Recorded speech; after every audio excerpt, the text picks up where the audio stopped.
Lasciatemi cantare con la chitarra in mano, lasciatemi cantare, sono un italiano.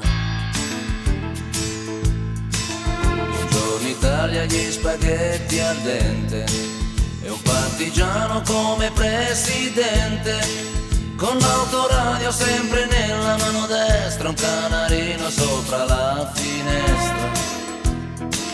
Buongiorno Italia con i tuoi artisti, con troppa America sui manifesti, con le canzoni, con amore, con il cuore, con più donne, sempre meno suore.